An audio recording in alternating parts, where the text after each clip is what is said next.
વાત કરી રહ્યા છે. છેલ્લા 2 લેક્ચરથી આપણે એના વિશેની જ વાત કરીએ છીએ અને આજે આપણે આગળ એ જ મુદ્દાની ચર્ચા કરવાના છીએ. વિચાર એ આપણા અંદર ચાલતી પ્રક્રિયા છે, એટલે આપણને દેખાતી નથી કે ભાઈ વ્યક્તિના અંદર શું ચાલે છે. અને વિચાર ક્રિયામાં ભાષા જે છે એનું મહત્વ રહેલું છે અને વિચારણામાં ભાષા એક મહત્વનું સાધન છે. કે ભાઈ મારા મનમાં કંઈ વિચાર ચાલે છે તો એ વિચાર વિશે હું એને વ્યક્ત કરું ભાષામાં તો મારા વિચારોની જાણકારી લોકોને મળશે. આપણે આગળ વાત કરી હતી ગાંધી વિચારસરણી, લોકશાહી વિચારસરણી, વિવેકાનંદની વિચારસરણી.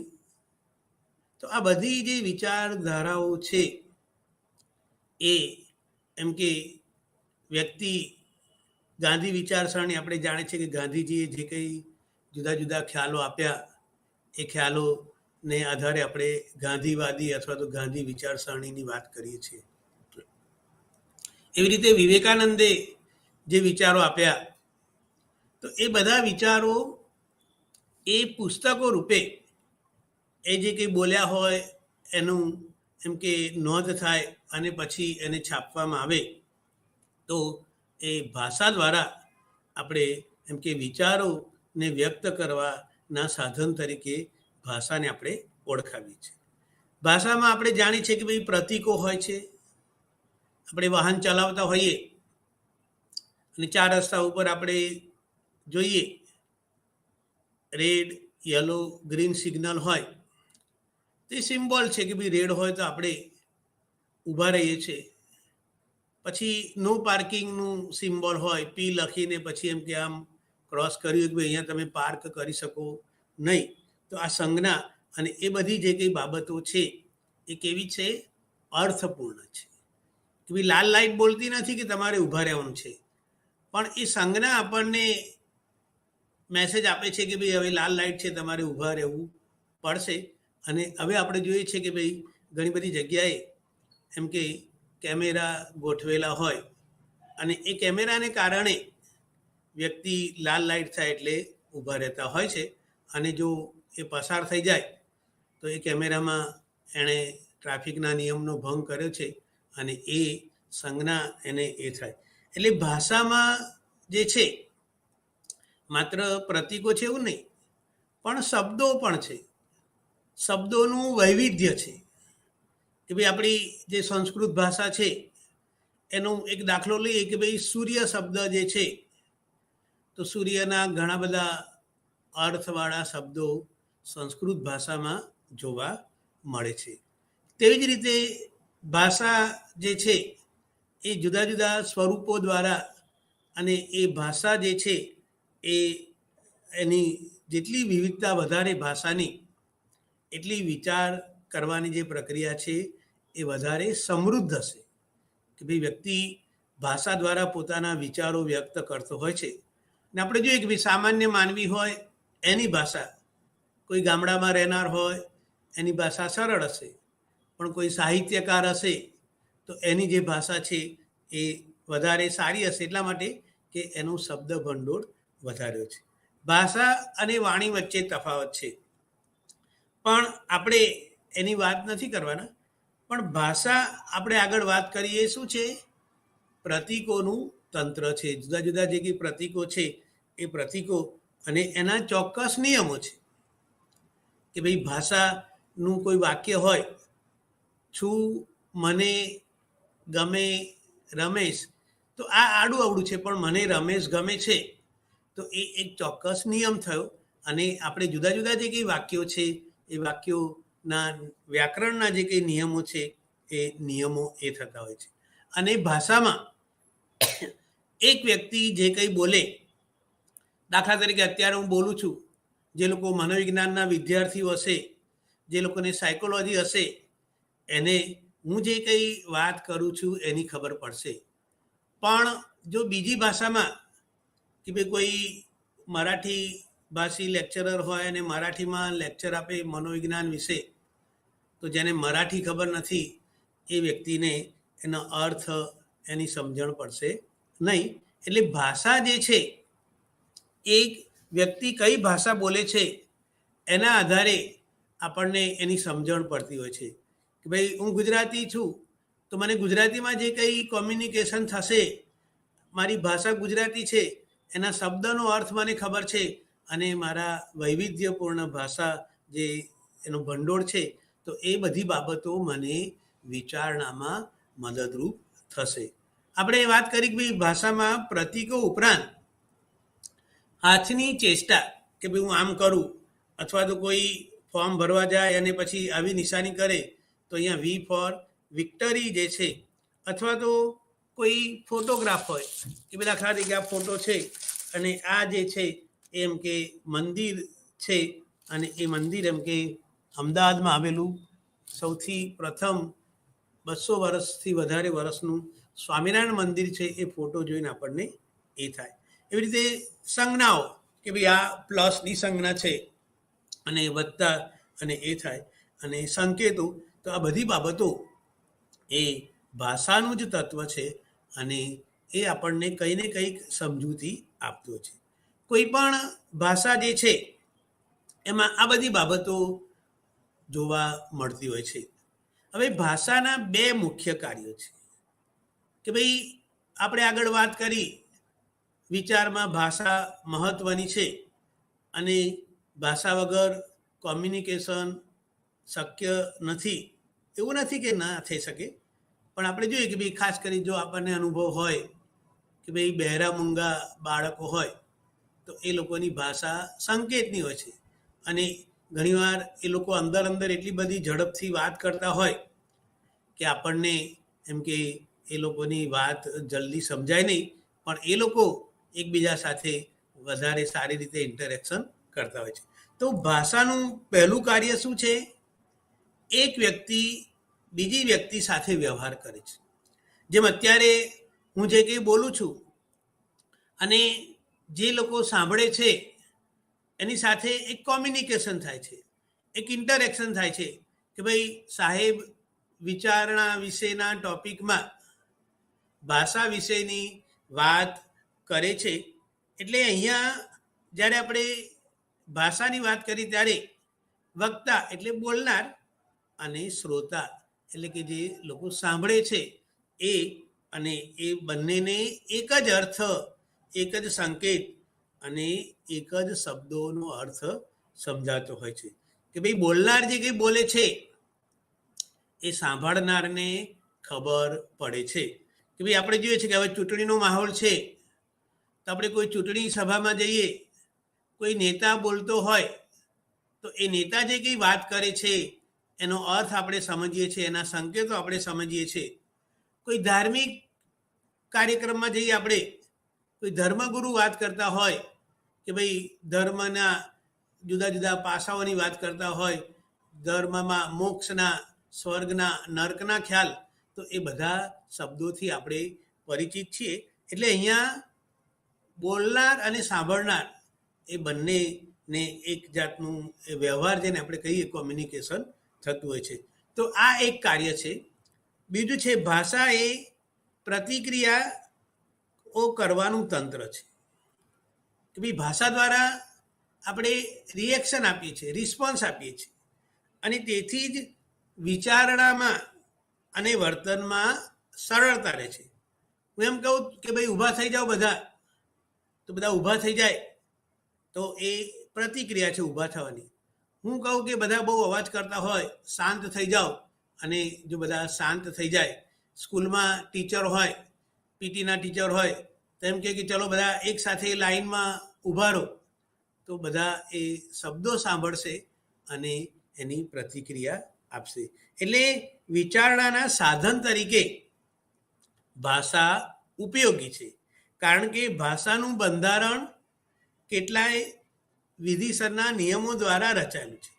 કે ભાઈ ભાષા જે છે એના ચોક્કસ નિયમો છે, અને એના આપણે અર્થ જે છે એ આપણે જાણીએ છીએ, અને એને કારણે આપણે પ્રતિક્રિયાઓ કરીએ છીએ. એટલે આ બીજું મહત્વનું ભાષાનું કાર્ય છે. ભાષાનો વૈજ્ઞાનિક અભ્યાસ કરવામાં આવે છે કે ભાઈ એ ભાષાશાસ્ત્ર કરીને આખું એક શાસ્ત્ર છે અને એમાં ભાષા વિશેની વાત કરવામાં તેમાં ધ્વનિના પ્રકારો, તેમાંથી શબ્દોની રચના, તેનો અર્થ, વાક્ય રચના વગેરે બધી બાબતોનો અભ્યાસ શેમાં કરવામાં આવે છે? ભાષા શાસ્ત્રમાં. અને એક બીજું મહત્વનું જે છે મનોભાષા વિજ્ઞાન, કદાચ આપણે આ શબ્દ પહેલી વાર સાંભળ્યો હોય, સાયકોલિંગ્વિસ્ટિક. તો આ એ ભાષા વિજ્ઞાનના જે નિયમો છે એ નિયમો દ્વારા ભાષાના ઉપયોગને સમજાવવાનો પ્રયત્ન કરે છે. ભાષાના ઉપયોગને મનોવૈજ્ઞાનિક દ્રષ્ટિકોણથી સમજાવતું શાસ્ત્ર એ મનોભાષા શાસ્ત્ર છે.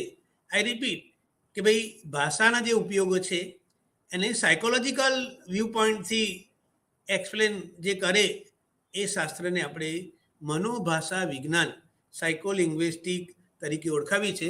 અને જો આપણને વાંચવામાં રસ હોય તો આ જે પુસ્તક છે એમાં મનોભાષા શાસ્ત્રનો પરિચય અને એ મનોવૈજ્ઞાનિક દ્રષ્ટિકોણથી એના વિશેની વાત કરેલી છે. અને જો આપણને આ પુસ્તક મળે તો એના દ્વારા આપણે આ ભાષા શાસ્ત્ર અને એમાં મનોવૈજ્ઞાનિક દ્રષ્ટિકોણ મહત્વનો છે એની આપણે એ કરીએ. વિચારણામાં શબ્દ ભાષાનો ઉપયોગ થતા પહેલા સૌ પ્રથમ શબ્દોનો પ્રતીક તરીકે અર્થ સમજવો જોઈએ. જે કંઈ પ્રતીકો છે તો એ પ્રતીકો કેટલા પ્રકારના છે? 2 પ્રકારના. એક વસ્તુવાચી અને બીજો છે ગુણવાચી. કે ભાઈ વસ્તુવાચી જે અર્થ છે એ શબ્દના ઉપયોગથી ચોક્કસ વસ્તુનો નિર્દેશ કરે છે. હું એમ કહું કે ભાઈ આ ચશ્મા છે તો એ ચશ્મા વસ્તુ છે અને એને આધારે આપણે એમ કે એ આપણને એનું જ્ઞાન થાય છે કે ભાઈ આ છે. આપણે બધા જાણે છે કે ભાઈ આ જે મોબાઈલ છે એના વગર આપણને ચાલતું નથી. તો એ જે વસ્તુવાચી પ્રતીકો છે. અને કેટલીક વાર માત્ર શબ્દો નહીં પણ પ્રતીકો પણ જેને આપણે કહીએ કે ભાઈ આગળ નો પાર્કિંગનું બોર્ડ હોય અથવા તો એમ કે તમારે રાઈટ ટર્ન લેવાનું છે એનું સાઇન બોર્ડ હોય કે લેફ્ટ ટર્ન લેવાનો હોય એનું એમ કે સાઇન બોર્ડ હોય તો એને આધારે આપણને ખ્યાલ આવતો હોય છે. તો આ જે વાત છે એ અને બીજી આપણે પ્રકારની વાત કરી. પહેલું આપણે જોયું વસ્તુવાચી કે ભાઈ કોઈને કોઈ વસ્તુને આપણે એ કરીએ અને એનો અર્થ આપણને એ થાય. જ્યારે બીજું છે ગુણવાચી કે ભાઈ દરેક વસ્તુ સાથે કોઈને કોઈ અર્થ રહેલો છે. અને આ જે ગુણ સૂચન છે એમાં શું સંકળાયેલું છે? લાગણીનું તત્વ કે ભાઈ ફિલિંગ્સ જેને કહીએ કે ભાઈ આ પેન છે અને મને કોઈ સ્ટુડન્ટે એ પાસ થયો અને ભેટ આપી હોય તો આ વસ્તુ છે પણ એની સાથેનું મારું જે એટેચમેન્ટ છે કે ભાઈ આ વસ્તુ જેણે મને ભેટ આપી છે એ એના ફિલિંગ્સ એની સાથે, એની યાદો એની સાથે સંકળાયેલી છે.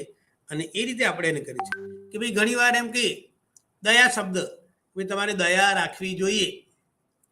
તો દયા કોઈ વસ્તુ નથી પણ આપણે એમ કે કોઈને મદદ કરીએ, દયા રાખીએ.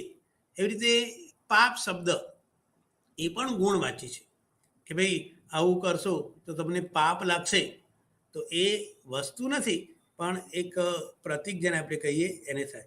એવી રીતે જુદા જુદા જે કંઈ શબ્દો છે એ શબ્દોના ગુણ આપણને એને સાંભળતા જ આપણા મનમાં એનો અર્થ એ થતો હોય છે. એટલે પદાર્થ છે તો એ તો આપણે જોઈ શકીએ છીએ પણ ગુણવાચી જે છે એની પાછળ કોઈને કોઈ લાગણીઓ સંકળાયેલી હોય છે. અને એ શબ્દ સાંભળતા ભાઈ આપણે જોઈએ છે ને ઘણી વાર કહીએ કે ભાઈ તમે આવું ખોટું કરશો તો તમારે નર્કમાં જવું પડશે. તો કે નર્કની જે કલ્પના છે એ ગુણવાચી છે અને એ રીતે આપણને એ થતું હોય છે. હવે જ્યારે આપણે આ વસ્તુવાચી અને ગુણવાચી શબ્દોની વાત કરીએ છીએ ત્યારે એમાં વ્યક્તિગત તફાવતો જોવા મળે છે કે ભાઈ દરેક વ્યક્તિ, આપણી સાયકોલોજીનું બેઝ આપણને ખબર હોય તો એ શું છે? વ્યક્તિગત તફાવત, ઇન્ડિવિજ્યુઅલ ડિફરન્સીસ. કે ભાઈ આપણે હમણાં વાત કરીને કોઈ ગામડાનો માણસ હોય એ એક વાક્યનો અર્થ, કોઈ ભણેલો હોય અથવા તો કોઈ ભાષાનો જાણકાર હોય, લેખક હોય જેને આપણે કહીએ, તો એ જે કંઈ તફાવતો છે એ કેવા છે? વ્યક્તિગત છે. એમાં કઈ કઈ બાબતો અસર કરે છે? તો એમાં પહેલું છે શિક્ષણ. કે ભાઈ કોઈ નિરીક્ષર વ્યક્તિ હોય, અભણ હોય, એની ભાષા આપણે ઘણી વાર જોઈએ ને કે ગામડામાં જઈએ તો વ્યક્તિ એમ કે ભણેલો ના હોય તો એની ભાષા અમુક પ્રકારની હશે. કોઈ શિક્ષણ મેળવેલું હોય જેને સાદી ભાષામાં કે ભાઈ લખતા વાંચતા આવડતું હોય તો એવા જે છે એ લખતા વાંચતા આવડતું હોય એવા લોકોની ભાષા. પછી કોઈ ગ્રેજ્યુએટ થયેલો હોય, કોઈ એનાથી આગળ પીએચડી થયેલા હોય, કોઈ વિજ્ઞાનમાં એમ કે ગ્રેજ્યુએટ હોય અને કોઈ ભાષામાં, કોઈ ગુજરાતીમાં, અંગ્રેજીમાં, સંસ્કૃતમાં થયેલા હોય, કોઈ લેખક હોય, કોઈ નવો લેખક હોય અને કોઈ બહુ જ પ્રસિદ્ધ લેખક હોય, તો એ બધા જે શિક્ષણનું પરિણામ છે એને આધારે એ થાય. બીજું છે અનુભવ. કે ભાઈ વ્યક્તિનો અનુભવ પણ આ ભાષાના સંદર્ભમાં ધ્યાન રાખવું મહત્વનું છે. આપણે કહીએ છીએ ને કે ભાઈ કોઈ વાર નોકરીની જાહેરાત હોય તો કે અનુભવીને પહેલી પસંદગી આપવામાં આવશે. એને એ ફિલ્ડમાં અનુભવ છે 5 વર્ષનો, 10 વર્ષનો. અને આપણે જોઈએ છીએ કે ભાઈ કોઈ નવો ડૉક્ટર હોય તો આપણે એની જોડે જતાં થોડા અચકાઈશું, અને કોઈ 10, 15, 20 વર્ષથી પ્રેક્ટિસ કરતો હોય, જેને અનુભવ હોય, તો આપણે એને એ કરીશું. તો એ ત્યાર પછી ત્રીજું છે લાગણીનું તત્વ. કે ભાઈ ભાષામાં આ લાગણીનું તત્વ ખૂબ જ મહત્વનું છે. કે આપણે જોઈએ છે ને કે ભાઈ શબ્દોને આપણે શું કહીએ છીએ? બાણ રૂપે છે. કે ભાઈ જેમ બાણ કોઈ આપણને મારે એમ શબ્દોના પણ બાણ હોય છે. કે ભાઈ બોલવાની વ્યક્તિ આપણે કહીએ, કોઈ બહુ જ જેને કહીએ કે ભાઈ તડફડ કરનારો હોય, તોછડું બોલે, અને કોઈ પ્રેમથી બોલે, તો એ લાગણીઓ જે છે એ મહત્વની છે. ત્યાર પછી સામાજિક તંત્ર. વ્યક્તિ કયા સમાજમાંથી આવે છે, એનું સામાજિક પૂર્વ ભૂમિકા એ પણ બહુ મહત્વની છે. કે ભાઈ એ નિમ્ન સામાજિક સ્તરમાંથી આવતો હોય, આદિવાસી વિસ્તારમાંથી આવતો હોય, કોઈ ઉચ્ચ સામાજિક સ્તરમાંથી આવતો હોય, અમદાવાદ જેવા શહેરમાં રહેનાર હોય, કે પછી અમેરિકા જેવા મોટા સિટીમાં રહેનારો હોય, તો એ સામાજિક જે પાસું છે એ પણ ભાષામાં મહત્વનું છે. અને છઠ્ઠું છે સાંસ્કૃતિક તફાવત. કે ભાઈ જુદી જુદી સંસ્કૃતિની અસર ભાષા ઉપર પડતી હોય છે. આપણે જોઈએ છીએ કે ભાઈ ઘણીવાર આપણે કહીએ છીએ કે ભાઈ બંગાળમાં કળાનું મહત્વ છે, સાહિત્યનું મહત્વ છે, જ્યારે ગુજરાતમાં વેપારને આપણે મહત્વ આપનારા છીએ. તો એ બધી બાબતોની અસર આપણી ભાષા ઉપર પડતી હોય છે. એટલે જ્યારે આપણે કોઈ વસ્તુની વાત કરીએ ત્યારે કોઈ શબ્દ હોય, કોઈ પ્રતીક હોય, તો એ અમુક વર્ગની વસ્તુઓનું કે ગુણોનું સૂચન કરે છે. કે ભાઈ હું પેન કહું તો પેનમાં જાત જાતની હોય. કે ભાઈ શાહીથી લખી શકાય, પછી કોઈ જુદી કંપનીની હોય, એનો દેખાવ સારો હોય, આ સાદામાં સાદી જેને કહીએ, અથવા તો બીજી ભાષામાં કે ભાઈ સસ્તી પેન છે, પણ એનો આપણને બોધ છે કે ભાઈ આ સસ્તી પેન છે, 500 રૂપિયાની, 1000 રૂપિયાની, પછી એમાં હીરા જડેલા હોય એવા પ્રકારની પેન હોય, અને એ રીતે આપણને એનો સામાન્ય બોધ થતો હોય છે. તો એ જે વાત છે કે ભાઈ કોઈ પણ ભાષામાં આ વસ્તુગત અને લાગણીના તત્વો હોય છે, અને એમાં આપણને ભિન્નતા જોવા મળે છે. ત્યાર પછી એક મહત્વનો મુદ્દો કે ભાઈ આપણે જાણીએ છીએ કે બાળક જ્યારે જન્મે ત્યારે એમ કે એક જીવંત માંસનો લોચો હોય છે. એવું બનતું નથી કે ભાઈ કોઈ વ્યક્તિ જન્મે અને બીજા દિવસથી બોલવાનું શરૂ કરી દે. એવું જોવા મળે છે આપણને? કોઈ દિવસ જોવા મળતું નથી. તો બાળકમાં ભાષાનો વિકાસ કેવી રીતે થાય છે, અને જે વિકાસાત્મક મનોવિજ્ઞાનનો અભ્યાસ કરનારા છે એ બાળકના વિકાસના જુદા જુદા તબક્કાની વાત કરે છે. બાળકનો શારીરિક વિકાસ આપણે જોઈ શકીએ છીએ કે ભાઈ ધીરે ધીરે એની હાઈટ વધે, એનું વજન વધે અને એ રીતે એ થાય. એવી રીતે એનું સોશિયલ ડેવલપમેન્ટ, એનું ઇમોશનલ ડેવલપમેન્ટ, એમ એનું લેંગ્વેજ ડેવલપમેન્ટ પણ મહત્વનું છે. આપણે આગળ વાત કરી કે બાળક જન્મે ને બીજા દિવસથી બોલવા માંડતો નથી. એ માત્ર જે એકાક્ષરી શબ્દો શરૂઆતમાં બોલે છે અને પછી એના અવાજો, રડવાનો અવાજ હોય અને પછી જો મધર સમજણી હોય કે એને ભૂખ લાગે છે ત્યારે એનો રડવાનો અવાજ, એને પેશાબ કર્યો હોય કે પલાળ્યું હોય તો એનો રડવાનો અવાજ, કોઈ વ્યક્તિ દૂર જાય તો એને કારણે એને એ, એટલે અહીંયા આ એની જે ભાષા છે એ આપણે આગળ કીધું એમ બાળક જન્મે છે ત્યારે પણ એનામાં ભાષાનો વિકાસ ધીમે ધીમે થતો હોય છે કે ભાઈ શરૂઆતમાં એ એકાક્ષરી શબ્દો બોલે, બા બા અથવા તો ભૂ કે એવા નાના નાના શબ્દો બોલે, પછી એ અક્ષર બોલે અને પછી શબ્દો બોલે અને ધીરે ધીરે વાક્ય બોલતા એ થાય.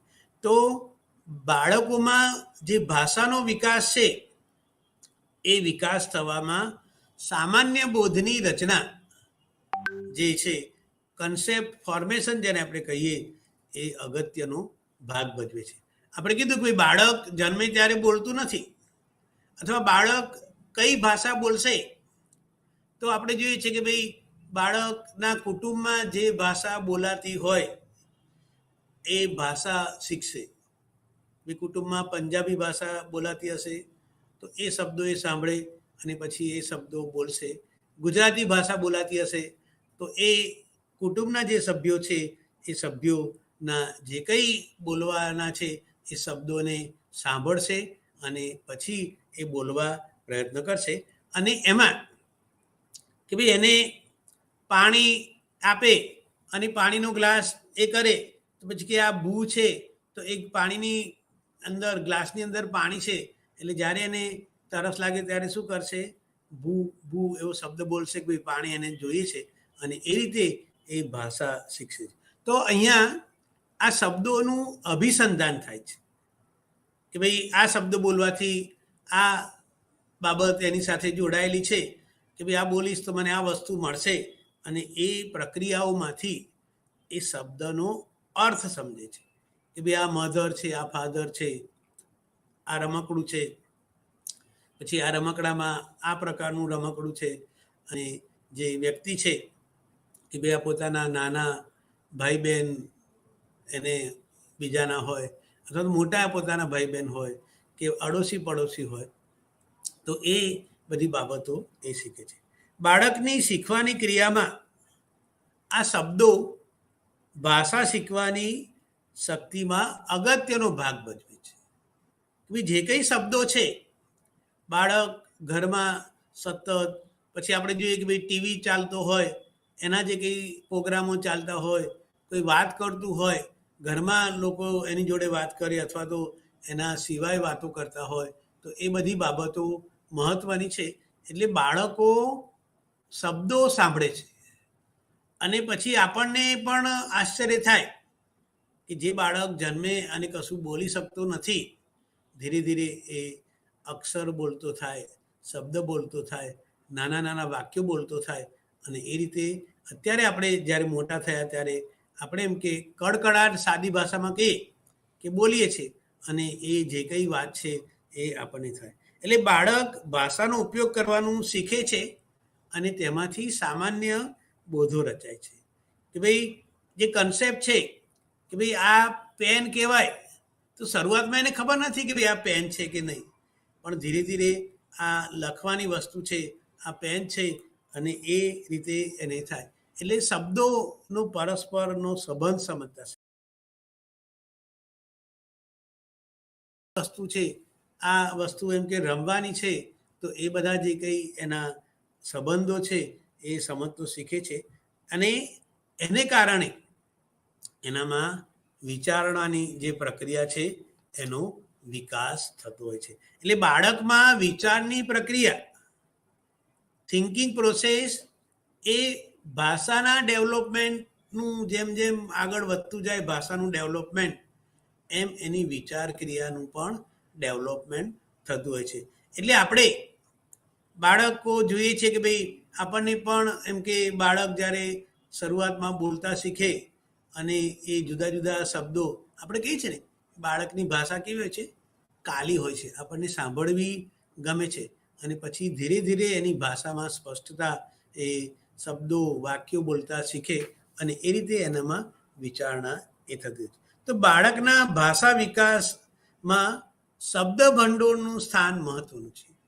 કે ભાઈ જે ઘરમાં માતા પિતા અને બીજા લોકો એમ કે વાતો કરતા હોય અને એ શબ્દો સાંભળે, એનો અર્થ એને સમજાય અને એ શબ્દનો અર્થ અને એને કારણે એનામાં સામાન્ય બોધ વિકસે અને એના કારણે કે ભાઈ એ શબ્દોનો અર્થ સમજતો થાય, એ પોતાના ભાષા દ્વારા એટલે કે બોલવા દ્વારા વિચારોને વ્યક્ત કરે અને એ રીતે એ એમ કે એનામાં એક વર્બલ જેને કહેવાય શાબ્દિક સામર્થ્ય આવે છે.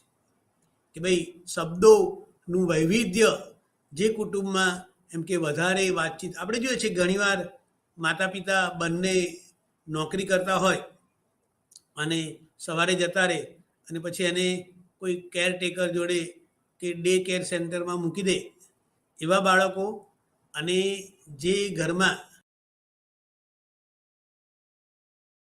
હોય પણ છતાં એના દાદા દાદી કે ઘરના બીજા લોકો એની જોડે હોય, તો એવા બાળકોનું જે ભાષા વિકાસ છે એ વધારે સારો હોય છે. અને ઘણા બધા અભ્યાસો થયા છે કે ભાઈ એકલો રહેનારો બાળક હોય, એના સાથે કોઈ કોમ્યુનિકેશન કરનાર ના હોય વર્બલ, અને જે ઘરમાં સૌથી વધારે વર્બલ કોમ્યુનિકેશન થતું હોય એ બાળકને એના અડોશી પડોશી સાથે, એના સગા સંબંધીઓ સાથે, એના ઘરના સભ્યો સાથે એમ કે આ વર્બલ કોમ્યુનિકેશન જેટલું વધારે થાય એટલું એનું ડેવલપમેન્ટ લેંગ્વેજનું વધારે થાય, અને એટલું જ નહીં પણ એની જે વિચારણાની બાબત છે એ પણ વધારે એ થતી હોય છે. હવે જ્યારે બાળકના ભાષા વિકાસની વાત કરીએ ત્યારે એક મહત્વની બાબત, અને એ છે સંસ્કૃતિ. મનોવિજ્ઞાનની અત્યારે એક મહત્વની શાખા કલ્ચર સાયકોલોજી, સાંસ્કૃતિક મનોવિજ્ઞાન. શરૂઆતમાં જ્યારે મનોવિજ્ઞાનનો ઉદ્ભવ થયો ત્યારે સામાન્ય મનોવિજ્ઞાનનું મહત્વ હતું કે ભાઈ આપણે પ્રેરણા, આવેગ, શિક્ષણ, વ્યક્તિત્વ, આ બધા ખ્યાલો, વિચારણા, ભાષા, એનો અભ્યાસ કરીએ. પણ આપણે જાણીએ છીએ કે ભાઈ આપણા બધા ઉપર આ જે સંસ્કૃતિ છે એ સંસ્કૃતિની અસર પડતી હોય છે. કે ભાઈ થોડા દિવસો પહેલાં આપણે જાણીએ છીએ કે ભાઈ દિવાળીનો તહેવાર ગયો, અને ખાસ કરીને જો આપણે ગુજરાતી છીએ તો આપણે જાણીએ છીએ કે ભાઈ ગુજરાતમાં દિવાળીના તહેવારનું કેટલું મહત્વ છે. કે ભાઈ 11થી શરૂ થાય, 12, 13, 14, અમાસ, એકમ, બીજ, પછી લાભ પાંચમ, 11, પૂનમ. તો આ બધા દિવસોમાં જે તહેવારો છે એ તહેવારો આપણી જે સંસ્કૃતિ છે એ સંસ્કૃતિની અસર એના ઉપર જોવા મળે છે. અને આપણે કહીએ છીએ કે ભાઈ ભારતીયો કેવા છે, ઉત્સવ પ્રિય છે. કે ભાઈ થોડા થોડા દિવસના અંતરે કોઈને કોઈ પ્રકારના ઉત્સવો આવતા હોય છે અને આપણી સંસ્કૃતિની અસર એના ઉપર જોવા મળતી હોય છે. એટલે સંસ્કૃતિના ખ્યાલને સમજવો જરૂરી છે જો આપણે ભાષાના વિકાસને સમજવો હોય તો. આપણે વાત કરી કે ભાઈ ભારતીય સંસ્કૃતિ, ભારતમાં પણ આપણે જોઈએ છીએ કે ભાઈ જુદા જુદા પ્રદેશોની જે ભાષા છે, પંજાબી હોય, ગુજરાતી હોય, મરાઠી હોય, તેલુગુ હોય, તમિલ હોય, મલયાલમ હોય, ઉર્દુ હોય, હિન્દી હોય, આ બધી ભાષાઓ જે છે એ ભાષાઓની અસર એ બાળકના જે સાંસ્કૃતિક વાતાવરણ ઘરનું હોય, કે ભાઈ રાજસ્થાની ઘરમાં ઉછરતું બાળક હોય, કોઈ પંજાબી ભાષા બોલનારના અંદર બાળક ઉછરતું હોય, કે કોઈ મલયાલય ભાષા બોલતું પરિવાર હોય તો એ બધી બાબતોની અસર જોવા મળતી હોય છે. અને આ વ્યક્તિની વિચાર ક્રિયા જે છે એ વિચાર ક્રિયામાં કેમ તફાવત જોવા મળે છે, એના ઘણા બધા કારણો હોય છે. એમાંનું એક મહત્વનું કારણ શું છે કે ભાઈ વ્યક્તિની સંસ્કૃતિ, એનું જે કલ્ચરલ એન્વાયરમેન્ટ છે એ અસર કરે છે. આપણે હમણાં વાત કરી કે ભાઈ ભારતમાં એમ કે જ્યારે આપણે પશ્ચિમની સંસ્કૃતિની વાત કરીએ ત્યારે એમાં એમ કે જે ધાર્મિક બાબતો છે એની બહુ ઓછું મહત્વ જોવા મળે છે. અને ત્યાં એમ કે વૈજ્ઞાનિક વિચારસરણીને મહત્વ આપવામાં આવતું હોય એવું આપણને જોવા મળતું હોય. તો અહીંયા આ જે પાસું છે કે ભાઈ સાંસ્કૃતિક ભેદ એ પણ વિચારની આપણી જે ક્રિયા છે, આપણી જે વિચારણા છે, આપણું જે થિંકિંગ છે એના ઉપર અસર કરે છે. અને આપણે જોઈએ છીએ કે ભાઈ અમેરિકન કલ્ચરમાં ઉછરેલા જે લોકો હોય એ કેવા છે, વ્યક્તિવાદી છે. વ્યક્તિ પોતાની જાતને મહત્વ આપનારા અને એની આજુબાજુ એ વિચારો ગોઠવાયેલા છે. જ્યારે આપણે અહીંયા કેવા છીએ, સમુદાયવાદી છીએ. આપણને જૂથમાં રહેવું ગમે છે. આપણે મને વાત કરીએ કે કોઈ ધાર્મિક પ્રસંગ હોય તો હજારો લોકો એકઠા થતા હોય છે. ભારતમાં ચૂંટણી સભાઓ હોય તે ચૂંટણી સભાઓમાં અસંખ્ય લોકો જોવા મળતા હોય છે. જ્યારે એ જ બાબત જો આપણે પશ્ચિમના દેશોમાં, અમેરિકા કે બીજા દેશોમાં આપણે જોઈએ તો આપણને જોવા મળતું નથી. એટલે અહીંયા આ જે ભાષા છે એ ભાષાનો એમ કે એની જે પ્રક્રિયા છે એ આ સંસ્કૃતિને આપણે ધ્યાનમાં રાખવી પડે. અને ઘણીવાર આપણે આગળ વાત કરી કે ભાઈ મનોભાષા શાસ્ત્ર, સાયકોલિંગ્વિસ્ટિકની જાણકારી અને બીજી જે કંઈ બાબતો છે એ જાણકારી આપણને આપણી જે વિચાર ક્રિયા છે એને સમજવામાં મદદરૂપ થતી હોય છે. તો આ ભાષાનું જે કંઈ માળખું છે એમાં કલ્ચર જે છે એની ખૂબ જ અસર જોવા મળે છે. અને હવે તો કે ભાઈ માનસિક રોગોની પણ સારવાર કરવાની હોય તો એનું કલ્ચરલ બેકગ્રાઉન્ડ કયું છે, એ કઈ સંસ્કૃતિમાંથી આવે છે, અને એને આધારે એને આપણે સમજવા પ્રયત્ન કરી છે. તો આ ભાષાની આપણે વાત કરી, પણ ભાષાની કેટલીક મર્યાદાઓ છે કે ભાઈ જે તે ભાષા બોલાતી વ્યક્તિની એ વિચાર ક્રિયામાં પણ મર્યાદિત બને છે. કે ભાઈ હું ગુજરાતીમાં વિચારવા ટેવાયેલું છું તો મને અંગ્રેજીમાં કે મલયાલમમાં કોઈ બોલે તો એને કારણે મારી જે વિચારવાની પ્રક્રિયા છે એના ઉપર અસર થશે, કારણ કે મને અંગ્રેજી ખબર નથી. અથવા તો આપણે જોઈએ કે ભાઈ કોઈ સ્વીડનમાં હોય એની ભાષા બોલનાર હોય, કોઈ ફ્રેન્ચ બોલનારો હોય, સ્પેનિશ બોલનાર હોય, તો એ ભાષા આપણે જાણતા નથી. એટલે ઘણીવાર ભાષા આપણે નથી જાણતા અને એને કારણે આપણી જે વિચાર ક્રિયા છે એની એ મર્યાદા બને છે. એટલે ભાષા એક બાજુ જો એ સમજનાર હોય કે ભાઈ હું ગુજરાતીમાં બોલું છું ને ગુજરાતી સમજનાર હશે તો એના માટે એ કોમ્યુનિકેશનનું મહત્ત્વનું સાધન છે. મારા વિચારો હું વધારે સારી રીતે તમારી સમક્ષ રજૂ કરી શકું છું. તમે એને સમજી પણ શકો છો, કારણ કે તમે પણ ગુજરાતી ભાષાના જાણકાર છો. તમે અમુક કક્ષા સુધીનું શિક્ષણ મેળવેલું છે અને તમને મનોવિજ્ઞાનના જુદા જુદા જે કંઈ ખ્યાલો છે એના વિશેનો તમને ખ્યાલ છે. તો એ અર્થમાં ભાષા એ એક બાજુ જો આપણે સમજતા હોઈએ તો આપણી વિચાર ક્રિયાને વધારે સમૃદ્ધ બનાવે છે. પણ જો એ ભાષા બીજી હોય તો એ બીજી ભાષા આપણી જે વિચાર ક્રિયા છે એને એમ કે એ મર્યાદિત બનાવે છે. ભાષા અને વિચાર અને સમજણ તો આ બધા એકબીજા સાથે સંકળાયેલા છે. ભાઈ મારી ભાષા ગુજરાતી છે, હું ગુજરાતીમાં વિચારું અને હું જે કંઈ બોલું એની સમજણ જે સાંભળનાર છે એને પડે, તો આ જે છે એ ત્રણેય એકબીજા સાથે સંકળાયેલા છે. ભાષા વિચારોને વિવિધ રીતે રજૂ કરે છે. અને ભાષા શું કામ કરે છે એક સર્જનાત્મક માધ્યમ છે, ક્રિએટિવ કોમ્યુનિકેશનનું મીડિયમ છે. કારણ કે આના પછી આપણે એ સર્જનાત્મક વિચાર ક્રિયાની વાત કરવાના છે. એટલે ભાષા એ એક મહત્વનું સંદેશા વ્યવહારનું સાધન છે અને ભાષા એ આપણામાં આપણી જે ક્રિએટિવિટી છે એને પણ ડેવલપ કરે છે. તો ભાષા જે છે એ ભાષામાં એમ કે જે સર્જનશીલતા છે એ મુદ્દાની પણ આપણે થોડીક વાત કરીશું. અને છેલ્લે આપણે ટાઈપ્સ ઓફ થિંકિંગ, ભાઈ આપણે જે કંઈ વિચારીએ છીએ એના કયા પ્રકારો છે એની આપણે વાત કરીએ.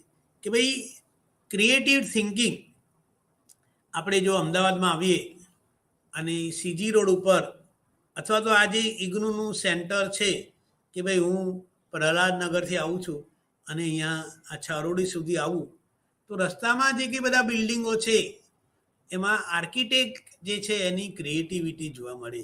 કે ભાઈ સીધું સાદું એમ કે એ ચોરસ મકાન બાંધી દીધેલું જોવા મળતું નથી. કે ભાઈ અહીંયા જે યોગ યુનિવર્સિટી બાજુમાં છે એનું મકાન કમળ આકારનું છે. એટલે એમાં ક્રિએટિવિટી કે ભાઈ સિમ્પલ એમ કે 10-12 માળનું મકાન એ એમ કે તૈયાર કરી દે એવું નથી, પણ એ ક્રિએટિવિટી જોવા મળે છે. ઘણીવાર આપણે જોઈએ છે કે ભાઈ લોકો ઘણા રંગોળી કરતા હોય છે અને એ રંગોળી એટલી બધી અદ્ભુત હોય છે કે આપણને એવું લાગે કે ના ભાઈ આ ખરેખર ચિત્ર છે અથવા તો ફોટો પાડેલો છે. અને આપણને એ એટલી બધી સરસ કલાકૃતિ હોય. કોઈ પથ્થરમાં એમ કે એણે શિલ્પકાર હોય અને મૂર્તિ ઘડે, આપણને એવું લાગે કે હમણાં જ આ આપણી જોડે વાત કરશે, આપણને એમ કે એવું ફીલ થાય. તો આ જે સર્જનની પ્રક્રિયા છે એ ખૂબ જ મહત્વની છે. અને આપણે જ્યારે આગળ વાત કરી કે ભાઈ પ્રાણીઓમાં જે વિચારણા છે એ બહુ જ પ્રાથમિક કક્ષાની છે, જ્યારે માનવીમાં ઉચ્ચ કક્ષાની વિચાર ક્રિયા જોવા મળે છે. અને આપણે જોઈએ છે કે જાત જાતના જે ક્રિએટિવ થિંકિંગ વાળા લોકો છે અને એટલે જ આપણે જોઈએ છે કે નવી નવી શોધો થતી હોય છે. કદાચ મોબાઈલની આપણે વાત કરીએ તો શરૂઆતમાં જે મોબાઈલ છે અને અત્યારે જે આપણે કહીએ કે હવે 5G આવશે અને કદાચ આપણને ખબર હશે કે નહીં કે ભાઈ આપણો જે આ મોબાઈલ છે એના દ્વારા આપણે કેટલા ફંક્શન કરી શકીએ. જો આપણે એનો વિચાર કરીએ તો કોઈ કહેશે 15, 20, 25, 100, 200, 1000, પણ એક જાહેરાતમાં એણે કીધું કે ભાઈ મોબાઈલની 75,000 એપ્લિકેશન, 75,000ના જુદા જુદા પ્રકારોના ઉપયોગો એમ કે મોબાઈલ દ્વારા થઈ શકતા હોય છે. કે ભાઈ પહેલાં આપણે સમય જોવા માટે હાથે ઘડિયાળ બાંધતા હતા અને પછી આપણે જોઈએ કે ભાઈ 10 વાગ્યા છે, 12 વાગ્યા છે. હવે આપણે મોબાઈલમાં કરી છે. પહેલાં ફોટા પાડવા માટે આપણે કેમેરાનો ઉપયોગ કરતા હતા, હવે એમ કે આપણે મોબાઈલની અંદર જ કેમેરો હોય છે. તો એ જે વાત છે એની આપણે અહીંયા વાત કરી છે. તો ક્રિએટિવ થિંકિંગ એના જુદા જુદા જે 4 સ્ટેજ છે એની આપણે વાત કરી છે. તો પહેલું જે સ્ટેજ છે એ છે પૂર્વ તૈયારી, પ્રિપેરેશન, જેને આપણે કહીએ. ભાઈ મારે અહીંયા આવવાનું હોય તો મારા લેક્ચરની તૈયારી કરું, કોઈને ત્યાં લગ્નનો પ્રસંગ હોય તો એ તૈયારી કરે. તો એ પછી બીજું સ્ટેજ છે ચિંતન, કે ભાઈ એના વિશે એ વ્યક્તિ આપણે એના વિગતે વાત કરવાના છીએ. તો ચિંતન, ત્યાર પછી જ્ઞાન પ્રાપ્તિ અને છેલ્લું છે ચકાસણી. તો કોઈ પણ ક્રિએટિવ થિંકિંગ હોય એમાં એમ કે આ બધી જે બાબતો છે એ બાબતો જોવા મળે. તો આપણે એને એક પછી એક જોવા પ્રયત્ન કરીએ. પહેલું આપણે વાત કરી કે ભાઈ આપણે એમ કે તૈયારી કરીએ છીએ સમસ્યા અંગેની. તો શું કરીએ છીએ? કાચી સામગ્રી એકઠી કરીએ છીએ. કે ભાઈ કોઈ કલાકાર હોય અથવા કોઈ શિલ્પકાર હોય, આપણે હમણાં વાત કરી કે ભાઈ મકાનની વાત હોય તો સિમેન્ટ, રેતી, કપચી, લોખંડ અને એ બધું જુદું જુદું કાચી સામગ્રી જેને કહીએ એકઠી કરે. કોઈ રસોઈઓ હોય અને કોઈ વાનગી બનાવવાની હોય તો લોટ છે, તેલ, ઘી, ખાંડ, જુદા જુદા મસાલા હોય કે એ બધું એકઠું કરે અને એ રીતે એમ કે કાચી સામગ્રી એ થાય. અને એમાં આપણે શું કરીએ છીએ, અગાઉનું આપણે કાર્ય કર્યું હોય, આપણે હમણાં વાનગીની વાત કરી, સાદો દાખલો લઈએ કે ભાઈ કોઈ વાનગી બનાવવાની તો અગાઉ એને જે કામ કર્યું હોય એ, પછી એમાં ગેપ્સ હોય તો આપણે એને પૂરવા પ્રયત્ન કરીએ. અને આપણે અગાઉ આ વિચાર જે છે એને કેવી રીતે ઉકેલ્યો છે આ સમસ્યાને, એના સંદર્ભમાં આપણે વિચાર કરી છે. તો આ બધી જે કંઈ બાબતો છે એ શું છે, આપણને જે સમસ્યા છે એને ઉકેલ લાવવા માટે આપણી પાસે આવી કાચી સામગ્રી આપણે એકઠી કરી છે. આપણે એને પ્રિપેરેશન કહીએ. કોઈ ખેલાડી હોય તો એ સ્પર્ધામાં ભાગ લેતા પહેલાં પોતાની તૈયારીઓ કરે અને એ થાય. બીજું છે, ઘણીવાર જ્યારે આપણે વિચારતા હોઈએ ત્યારે આપણે સમસ્યાનો ઉકેલ મેળવવા પ્રયત્ન કરીએ, બહુ બધી મથામણ કરીએ, પણ આપણને ઉકેલ મળે નહીં. એના માટે એક સરસ અંગ્રેજી શબ્દ છે, કે આપણે સ્ટક થઈ જઈએ, અટકી જઈએ કે ભાઈ હવે આપણે ગમે તેટલું વિચારીએ પણ આપણને કોઈ ઉકેલ મળે નહીં અને આપણે ગમે તેટલા પ્રયત્નો કરીએ તો એ ઉકેલ નથી મળતો. એટલે આપણે શું કરીએ છીએ, અટકી જઈએ છીએ. પણ આપણા મનમાં તો એ સમસ્યા વિશેની પ્રક્રિયા ચાલતી જ હોય છે. કે કોઈ વિદ્યાર્થી હોય, કોઈ દાખલાનો જવાબ શોધવા માંગતો હોય, એ પ્રયત્ન કરે, દાખલો ના આવડે, પણ પછી એના મનમાં એ દાખલા વિશેના વિચારો ચાલતા હોય છે. એટલે અચેતન રીતે અનકોન્શિયસ માઇન્ડમાં જેને આપણે કહીએ, એ વિચારો તો સમસ્યા ઉકેલના ચાલતા જ હોય છે. અને આ જે પ્રક્રિયા છે અને એ વિચારો અંદર એકદમ આઈડિયા જેને કહીએ, તો એ આઈડિયા જે છે એ અંદર ચાલતા હોય છે, પણ જેને આપણે કહીએ કે ભાઈ એ અચેતન અવસ્થામાં છે. એટલે આપણને દેખાતા નથી બહાર. ઉપરના તબક્કામાં આપણે પ્રયત્નો કરીએ છીએ, એને કરવા એ કરે છે, પણ અહીંયા આપણે કરીએ છીએ. એટલે અહીંયા સમસ્યા ઉકેલનું જે કામ છે એ સક્રિય રીતે ચાલતું નથી. મનમાં સક્રિય હોઈએ છે આપણે, પણ દેખીતી રીતે આપણે કેવા હોઈએ છીએ, નિષ્ક્રિય હોઈએ છીએ. અને એ નિષ્ક્રિયતા આપણને એ થતી હોય છે. ત્રીજો જે તબક્કો છે અને એ છે આ આપણા અચેતન મનમાં જે કંઈ બધી પ્રક્રિયાઓ ચાલે છે અને એને કારણે પછી આપણે જ્યારે ત્રીજા દિવસે એ કરીએ તો આપણને ઉકેલ મળે છે. અને એને એમ કે એક્સપિરિયન્સ, કદાચ આપણે મનોવિજ્ઞાનના સંપ્રદાયોની વાત કરી ત્યારે એક સંપ્રદાયની વાત કરી હતી, અને એ છે સમષ્ટિવાદી સંપ્રદાય, ગેસ્ટાલ્ટ સાયકોલોજી. અને એના જે પ્રણેતા છે વર્ધીમર, કોફકા, કોહલર. તો કોહલરના પ્રયોગો જો આપણને ખબર હોય તો એણે ચિમ્પાન્જી ઉપર પ્રયોગો કર્યા છે. અને એણે કીધું કે ભાઈ વ્યક્તિ જ્યારે શીખે ત્યારે એ એમ કે સ્ટિમ્યુલસ રિસ્પોન્સ, ઉદ્દીપક પ્રતિક્રિયાથી શીખે એવું યાંત્રિક શિક્ષણ નથી હોતું ઘણીવાર, પણ એ આંતરસૂઝ દ્વારા શીખે છે. આપણે એમણે વાત કરી ને કે ભાઈ ઉપરનો જે તબક્કો છે એ તબક્કામાં નિષ્ક્રિય રીતે આપણે વિચાર કરીએ છીએ, અને શું થાય છે આ તબક્કામાં અચાનક ઉકેલ મળી જાય છે. અને આપણે હમણાં કોહલરની વાત કરતા હતા, તો એણે એક પાંજરામાં ચિમ્પાન્જીને રાખ્યું અને પછી એણે એ પાંજરામાં થોડીક દૂર એક છેડા ઉપર એણે બોક્સ રાખ્યા, એક મોટું, એનાથી નાનું, એનાથી નાનું. અને પાંજરામાં ઉપર કેળાની લૂમ હતી, એ ચિમ્પાન્જીને લઈને ખાવાનું હતું. તો એણે આંટા માર્યા, આમ ગયો તેમ ગયો, પછી એને ઉપર જોયું અને એ પછી એણે સાઈડમાં જોયું તો પેલા મોટું બોક્સ લઈ આવ્યો, પછી એના ઉપર નાનું મૂક્યું અને પછી એના ઉપર એમ કે એ ચડી ગયો અને કેળાની લૂમ લીધી. અને એક બહુ જાણીતો બધાને ખબર હશે, અને છે આર્કિમિડીઝ કરીને જે વૈજ્ઞાનિક હતો, અને રાજાના દરબારમાં એમ કે એક સોની મુગટ બનાવીને લાવ્યો અને સોનું રાજાએ આપી દીધું. એટલે રાજાને થયું કે ભાઈ મેં જે સોનું આપ્યું છે એમાં એણે ભેળસેળ કરી છે કે નહીં. અને મુગટ એટલો સરસ હતો કે એને તોડવો નહોતો. જો તોડી નાખે તો એ મુગટનો કોઈ અર્થ ના રહે. એટલે એને બધાને દરબારમાં પૂછ્યું કે ભાઈ આ જે છે એને તોડ્યા વગર આમાં ભેળસેળ છે કે નહીં એની એમ કે વાત કરવાની એ કરી. પણ એ વખતે કોઈ જવાબ ના આપ્યો.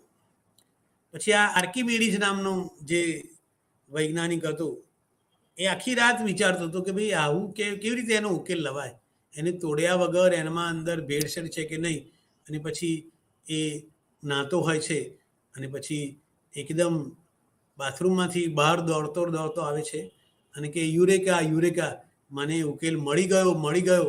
તો એને પછી એ જે પાણીના લેવલ અને એને આધારે એને આખો ઉકેલ આપ્યો. તો આ જે છે એ એમ કે આકસ્મિક આપણને ઉકેલ મળતો હોય છે. અને છેલ્લું જે સ્ટેજ છે એ મૂલ્ય કે સાર્થકતાના સંદર્ભમાં છે. આપણે નિર્ણય કર્યો, આપણી જે કઈ સમસ્યા છે અને એ ઉકેલ અંગે આપણે કેવી રીતે કરી છે, આપણી જે ઇનસાઇટ છે એના દ્વારા આપણે એને એ કરી. તો આ કેવું છે, સંપૂર્ણ સભાન સ્ટેજ છે. ભાઈ વ્યક્તિ પોતાના જે કંઈ આગળના 3 પ્રોસેસ છે, સ્ટેજ છે, અને એને આધારે એમ કે આ સ્ટેજમાં એના ઉકેલની વાત કરે છે.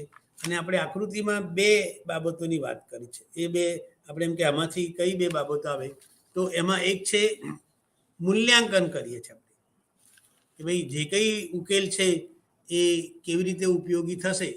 આપણે બધા જાણીએ છીએ કે ભાઈ કોરોનામાં જે કંઈ પરિસ્થિતિ હતી અને એ વેરિફિકેશન કે ભાઈ જે કંઈ રસી શોધાઈ તો એનું ઓબ્ઝર્વેશન અને એ બધા મૂલ્યાંકન અને પછી એનું વિસ્તરણ કે ભાઈ ચકાસણી કર્યા પછી આપણને ઉકેલ સારો લાગે તો પછી આપણે એનું વિસ્તરણ કરીએ. આપણે જાણીએ છીએ કે ભાઈ એ રસી ઉપરના જે કંઈ સંશોધનો થયા અને એને કારણે ભારતમાં જ નહીં પણ આપણે દુનિયાના બીજા દેશોમાં પણ એ રસીને મોકલાવેલી. તો એ આખી જે પ્રક્રિયા છે એને આપણે એ કરીએ છીએ. અને છેલ્લે આપણે વાત કરીશું ટાઈપ્સ ઓફ થિંકિંગ. આપણે 4-5 પ્રકારની વિચારણાના વાત કરીશું. પહેલું છે સાદા સ્વરૂપનું પરસેપ્ચ્યુઅલ થિંકિંગ. બીજું છે કન્સેપ્ચ્યુઅલ ખ્યાલાત્મક વિચારણા. ત્રીજું છે ચિંતનાત્મક વિચારણા. ચોથું છે સર્જનાત્મક વિચારણા. અને 5મું છે વિવેચનાત્મક વિચારણા. આપણે દરેકને એક પછી એક અને એને સમજવા પ્રયત્ન કરીએ. તો પહેલું જે છે એ પરસેપ્ચ્યુઅલ ઓર કોન્ક્રીટ. ભાઈ આ પેન છે એ કોન્ક્રીટ છે, એને હું જોઈ શકું છું અને એ આપણા પ્રત્યક્ષીકરણમાં એનું મને સંવેદન થાય, એનો મને અર્થ ખબર છે અને એ 2 ભેગા થાય કે આ લખવાનું છે સાધન. અને આપણે આગળ વાત કરી કે ભાઈ આ વસ્તુ છે છતાં આ વસ્તુ મને કોઈકે ભેટ આપી છે તો એ એમ કે હું એને સાચવીશ. અને આપણે જોઈ છે ને આપણા ઘરમાં પણ કે ભાઈ ફલાણી વ્યક્તિએ આ વસ્તુ મને, હું જ્યારે 10મામાં હતો, પાસ થયો ત્યારે મને આપેલી હતી, તો આપણે મોટા થઈએ તો પણ એને સાચવી રાખીએ છીએ. તો અહીંયા આપણે જ્યારે કોન્ક્રીટની વાત કરીએ ત્યારે કોઈ પૂછે કે ભાઈ તમને કયું પુસ્તક, જો કે આપણને વાંચવાની બહુ ઓછી ટેવ છે, હવે આપણે મોબાઈલને વાંચીએ છીએ પણ જે વસ્તુલક્ષી પુસ્તકો જે છે એનું વાંચનારા વર્ગ ઓછું જોવા મળે છે. પણ એની આપણે એ જે સર્જનાત્મકની વાત કરતા પહેલાં આ જે પ્રત્યક્ષીકૃત અર્થ છે તો એ પ્રત્યક્ષીકરણમાં તમે કોઈ છેલ્લે પુસ્તક વાંચ્યું હોય એની વાત વિશે કહેવામાં આવે અને તમને કહે કે તમારે એના વિશે 10 વાક્યો લખવાના છે, અથવા તો આ દિવાળીમાં તમે કયા જગ્યાએ પ્રવાસે ગયા એના વિશે લખો, તો તમે એ જગ્યાએ જે કંઈ જોયું હોય અને એને આધારે એમ કે તો આ કેવું છે, આપણે ત્યાં ગયેલા છીએ અને એ પછી આપણે કોઈ હિલ સ્ટેશને ગયા હોય, કોઈ ધાર્મિક જગ્યાએ ગયા હોઈએ કે બીજી કોઈ એવી જગ્યાઓ હોય કે જ્યાં આપણે ગયા હોઈએ તો એનું આપણે વર્ણન કરીએ છીએ. તો એ કેવું છે? પ્રત્યક્ષીકૃત છે. આપણે જોયેલું છે, અનુભવેલું છે, પુસ્તક આપણે વાંચેલું છે, કોઈ ફિલ્મ આપણે જોયેલી હોય અને એના વિશે લખવાનું હોય તો એ બધી બાબતો કેવી છે? મૂર્ત છે. બીજું છે ખ્યાલાત્મક, કન્સેપ્ચ્યુઅલ અથવા તો એબ્સ્ટ્રેક્ટ થિંકિંગ. અમૂર્ત કે જેને આપણે જોઈ શકતા નથી, એમાં આપણે શેનો ઉપયોગ કરીએ છીએ? આપણે જુદા જુદા કન્સેપ્ટનો ઉપયોગ કરે છે, સિમ્બોલનો ઉપયોગ કરે છે અથવા ભાષાનો ઉપયોગ કરે છે. કે ભાઈ હમણાં આપણે કીધું ને દયા શબ્દ હું બોલું તો હું કંઈ બતાવું નહીં કે ભાઈ આ દયા છે, એનું વજન આટલું છે. આપણે તારક મહેતાની દયાની વાત નથી કરતા, પણ અહીંયા એ જે લાગણીનો શબ્દ છે એની વાત કરી છે. તો દયા, પેલો કે ભાઈ મને દયા દેખાડ, તો એ આપણે દેખાડી શકતા નથી, આપણને એનો અનુભવ થાય છે. એટલે કેવી છે બાબત? કોઈ એમ કહે કે ભાઈ સ્વર્ગ છે, તો સ્વર્ગ આપણે કોઈ દેખાડી શકતું નથી. આપણને કે ભાઈ પાપ છે, તો પાપ કંઈ આવા આકારનું છે, આવા રંગનું છે, આટલા વજનનું છે, એવું આપણે કહી શકતા નથી. પણ એ જે વિચારણા છે કેવી છે? અમૂર્ત છે, કે આપણે એનો અનુભવ કરીએ છીએ અને એમાં આપણે જુદા જુદા ખ્યાલોને એ કરીએ છીએ. ત્રીજો પ્રકાર છે ચિંતનાત્મક પ્રકારનું વિચારણા. ભાઈ આપણે અગાઉના જે કંઈ અનુભવો છે એનો ઉપયોગ કરીએ છીએ. આપણે કોઈ વસ્તુ શીખ્યા હોઈએ અથવા તો કોઈ કલાકાર હોય તો પોતાના આગળના અભિનયને આધારે એનું ચિંતન કરે. કોઈ લેખક હોય, કોઈ વૈજ્ઞાનિક હોય. આપણે હમણાં આર્કિટેક્ટની વાત કરી કે ભાઈ એણે અમુક જગ્યાએ આવું બિલ્ડિંગ બનાવ્યું છે, પછી બીજા કે ભાઈ હવે અમારે આવા પ્રકારનું બિલ્ડિંગ જોઈએ છે. જો કદાચ આજે આપણે પેપરમાં વાંચ્યું હોય કે જે લોકો 4 ધામ જઈ શકતા નથી એવા લોકો માટે એમ કે અમદાવાદથી 20 કિલોમીટર દૂર 4 ધામની રચના કરવામાં આવશે. તો એ વિચારે કે ભાઈ ત્યાં કેવું છે અને એને આધારે એ આખી જે ચિંતનાત્મક પ્રક્રિયા છે એને આપણે એ કરી છે. ચોથો પ્રકાર છે સર્જનાત્મક વિચારણા. ક્રિએટિવ થિંકિંગની આપણે વાત કરીને કે ભાઈ આપણે કોઈ વસ્તુ હોય તો એ વસ્તુના નવા ઉપયોગમાં એની જુદી રીતે આપણે એના ઉપયોગની વાત કરી છે. કે ભાઈ કોઈ પદાર્થ હોય તો એના વિશેની વાત એમ કે આપણે એ પદાર્થને આ રીતે નહીં પણ બીજી રીતે પણ ઉપયોગ કરી છે. દાખલા તરીકે આ પેન છે તો એનો નોર્મલ યુઝ શું છે? લખવા માટે. પણ એ હું એમ કે અવાજ કરું કે ભાઈ ક્લાસમાં ટીચર ટક ટક કરે તો એનો અર્થ એ ક્રિએટિવ ઉપયોગ થયો. કોઈ વ્યક્તિ એનો એમ કે કાનમાં નાખીને એને એ કરવા પ્રયત્ન કરે. કોઈ ગૃહિણી હોય તો આમાં એમ કે નાડું ભરાઈને પછી એમ કે એને એ કરીને આખું એનો ઉપયોગ કરે. તો આ જે બધા ક્રિએટિવ યુઝ છે, નોર્મલ ઉપયોગ તો છે જ એના, પણ એ નોર્મલ ઉપયોગના બદલે એના કંઈક વિશિષ્ટ, કંઈક નવા પ્રકારના ઉપયોગો. અને આપણે અત્યારે જોઈએ છીએ કે ભાઈ સ્ટાર્ટઅપનો ખ્યાલ જોવા મળતો હોય છે. અથવા તો જેને કહીએ કે ભાઈ કંઈક નવું કરનારા એન્ટરપ્રેન્યોર જેને આપણે કહીએ એની એમ કે, અને એ વ્યક્તિ, દાખલા કે કોઈ વ્યક્તિ હોય સમુદ્રના ખારા પાણીમાંથી પીવાલાયક પાણી બનાવે, અથવા જે કંઈ કચરો છે એનો ઉપયોગ કરીને એનું ખાતર બનાવવાની વાત આવે. અથવા આપણે જોયું છે ને કે અત્યારે સોલર એનર્જીની વાત થાય છે. એવી રીતે પવન ચક્કી દ્વારા જે વિન્ડ એનર્જી છે એની વાત થતી હોય છે. અથવા આપણે જોઈએ છીએ કે અત્યારે હવે ઇલેક્ટ્રિક વેહિકલ એના ચાર્જિંગ પોઈન્ટ્સ બનતા હોય છે. કે ભાઈ સ્કૂટર હોય, કાર હોય, અથવા તો આપણે જોઈએ છીએ કે ભાઈ અમદાવાદમાં BRTSની જે બસો છે એ પણ ઇલેક્ટ્રિક અને એ રીતે ચાર્જ થઈને આપણે એને એ કરીએ. તો આ બધા ક્રિએટિવ થિંકિંગ છે કે ભાઈ જે વસ્તુ છે એનો ચીલાચાલુ ઉપયોગને બદલે આપણે શું કરીએ છીએ? કંઈક જુદી રીતે ઉપયોગ કરીએ છીએ. અને એ રીતે આપણે જુદા જુદા જે કંઈ આઈડિયા છે એ આઈડિયાને આપણે એ કરીએ છીએ. કે ભાઈ ક્રિએટિવિટી માપવા માટે અનેક પ્રકારની કસોટીઓ જોવા મળે છે. દાખલા તરીકે આ મોબાઈલ જે છે તેનો આપણે કીધું કે ભાઈ કોમ્યુનિકેશન માટે ઉપયોગ કરે છે, પણ હું એને છૂટો મારવા માટે પણ ઉપયોગ કરું અથવા પેપર વેટ તરીકે ઉપયોગ કરું કે બીજી જુદી જુદી જે કઈ રીતો છે એનો આપણે ઉપયોગ કરીએ. આપણે કદાચ આગળ પણ એક દાખલો આપ્યો હતો કે ભાઈ મારે અહીંથી ગાંધીનગર જવું છે આ ઇગ્નુની ઓફિસથી, તો જુદી જુદી રીતે હું જઈ શકીશ. કાર દ્વારા, સ્કૂટર દ્વારા, જેને આપણે કહીએ એટલે વેહિકલ દ્વારા જઈ શકું.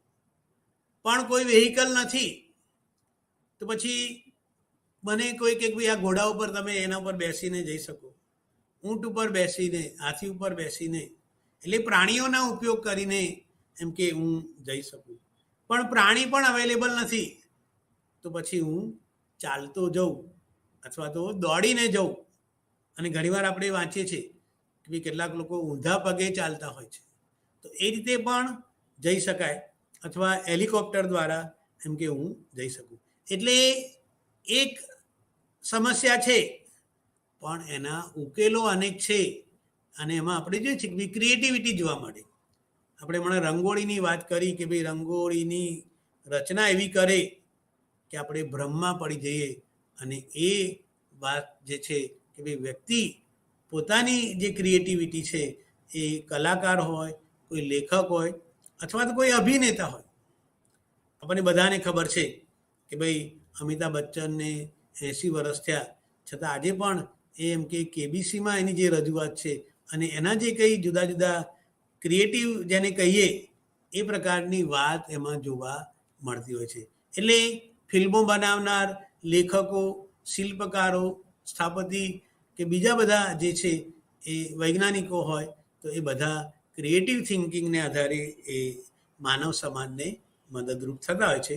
અને આપણે જાણીએ છીએ કે ભાઈ આ ક્રિએટિવ જે પાસું છે એ વિચારણાનું મહત્ત્વનું પાસું છે. અને આપણે હમણાં આગળ એના 4 સ્ટેજની પણ વાત કરી કે ભાઈ ક્રિએટિવ થિંકિંગમાં જે 4 સ્ટેજ છે અને એ 4 સ્ટેજ મહત્ત્વના છે.